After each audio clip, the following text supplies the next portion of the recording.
The war ended in May 1945. So the only currency in circulation was the Reichsmark, which was Hitler's currency. And of course, nobody wanted that when the war was over, but it's the only thing we had. So the Allies finally came out with their own allied currency. And later on, that was replaced by the German mark. But so there was a period when there was really no money in circulation that people wanted. They would take it, but you wouldn't get the stuff that you really wanted. If you had something that people wanted, like silver coins, they would take you into the back room. That's where the groceries were that you really wanted to buy. And at the time, my parents still had a lot of the thalers, they were called. That was a very well-known silver coin issued by the Hungarian-Austrian Empire. So everybody knew the content, and that was the desired medium of exchange. My parents had that, and that allowed them to buy food and the things that they wanted for us kids.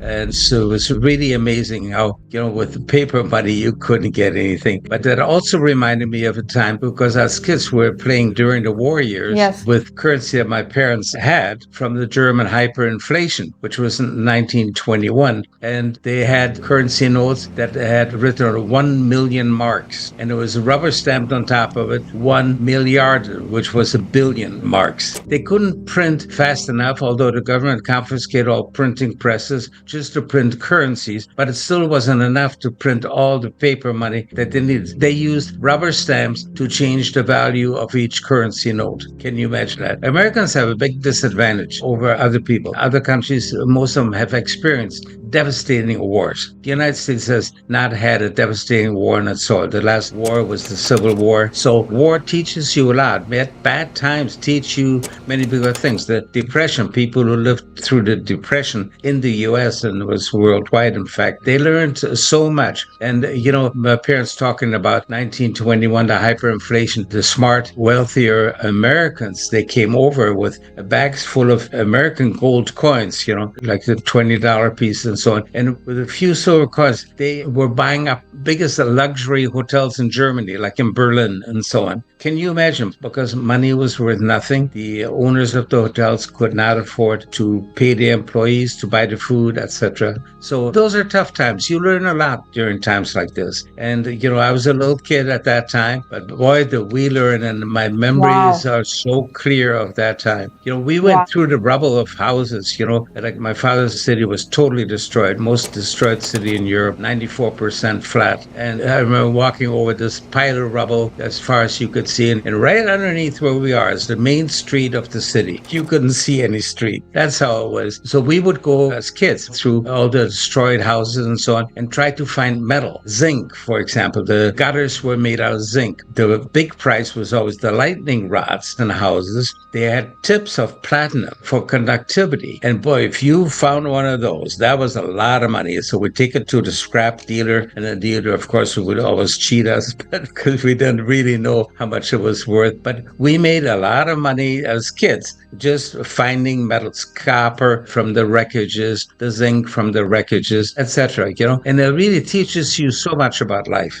Everybody's very enthusiastic. We're seeing record highs in household assets in stocks, record highs. That's always a big warning sign itself because the public is usually wrong. So you have to think, look at with all the uncertainty right now, when you have huge uncertainty, smart money managers will raise cash. They will get very defensive. And this is what we're seeing. We had the big decline until early April. That was a prelude. And then we had the big rally to squeeze the short sellers, which is, of course, generated by the algo traders and the high frequency trading. They make a lot of money during these rallies and they promote the market upward. And then we get financial TV adding to the enthusiasm. You got to buy stocks and look at this stock is only selling at a PE ratio of 100 or 500 to 1. You got to buy it. I cannot believe that they're recommending stocks that are selling at a PE of 500. Oh, because it's a great company. No, there's no such thing as a great company. There's a great CEO of a company. But a company, it's a legal shell. It doesn't have a life on its own.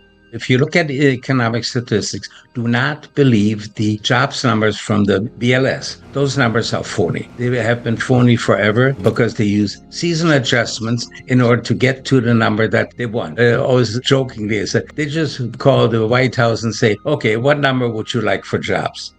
and that's the number they fabricate.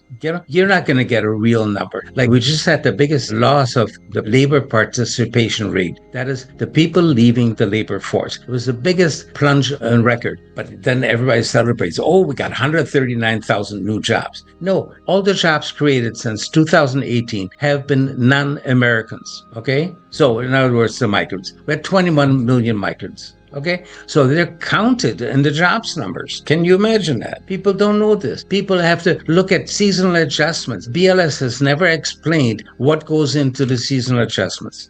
Well, we've been at the point of no return for the last 60 years, ever since 1971, when we basically defaulted on a debt by making the US dollar not convertible into gold. That was when Nixon closed the gold window. Why did he do that? I can only guess, because that was a really daring move. There was no reason, to public knowledge, for him to do such a risky move, to suddenly say we were not going to give you gold anymore for dollars, although we had promised you that we would. So my question is that, why would he do that? Why would he take such a risk at a time when there was no need to do it? Maybe that he found out there was no more gold in Fort Knox? Could that be the reason? Why does the new U.S. Treasury Secretary, he's on record, he told reporters, he said, oh, all the gold is there, I saw it. There's no record of him ever going to Fort Knox. Then he said, it's audited every year. No, it is not. I know Ron Paul very well, Congressman, and he tried to get it audited since at least 1978. Never got it audited, okay? So there's possibly no there there. You have to consider that. Now, we have record imports over the last year of gold into the United States. Is that maybe an effort to put some gold in there before there is an audit? I don't know. Well, all the evidence suggests that the gold left before 1971. And that was reason for going off of the gold standard. There's so much going on with central banks that we don't know. Bank for International Settlements now, the BIS in Switzerland, they determined a few years ago that gold held by banks can be counted as a tier 1 asset. In other words, it has no risk. Officially, gold has no risk. So in the US now, that didn't take effect, but it will take effect, I think, on July 1st. So then it will be a tier 1 asset for US banks. They can hold gold and not have any reserves against it. That's a big advantage. It's much better than having treasuries. So I would assume that that will increase the demand of gold.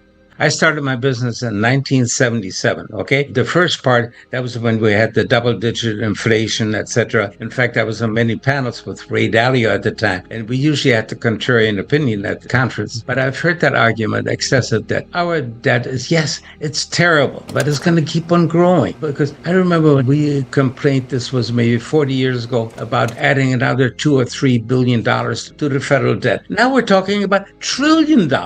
Money supply right now, the last numbers that they published, was at a new record. It just broke out to a new rate. Money supply, and the Fed tells us they're tight. No, they're not tight. The definition of tight money is totally wrong. Everybody says that rising interest rates tell you that the Fed is tight. No, there are two distinctly different reasons for interest rates rising. And I pointed out in 1978, when the Fed chairman in 1978 said, we're not going to fight inflation with tight money, we're going to do it with interest rate policy. And I said, okay, that means rising interest rates, that means inflation full speed ahead, and that means stocks will rise. And there was a Wall Street economist for Goldman Sachs, Gary Wenglowski, he said, that is absurd. He had a seminar in my city, and I went to it. He said, oh, rising interest rates cannot lead to rising stock prices. I said, yes, it can, because stocks will become an inflation hedge. Companies can raise prices as inflation goes up, and therefore it becomes an inflation hedge. And the stock market did rise while our interest rates went double digits. And my forecast of a 20% prime rate actually came through in 1980 with 20% prime rate in early 1980. Then the Federal Reserve stepped on the accelerator temporarily and said, but I looked at the unadjusted money supply number, because they also published seasonally adjusted money supply and then the real money supply. And the real money supply I looked at, unadjusted, and it was soaring.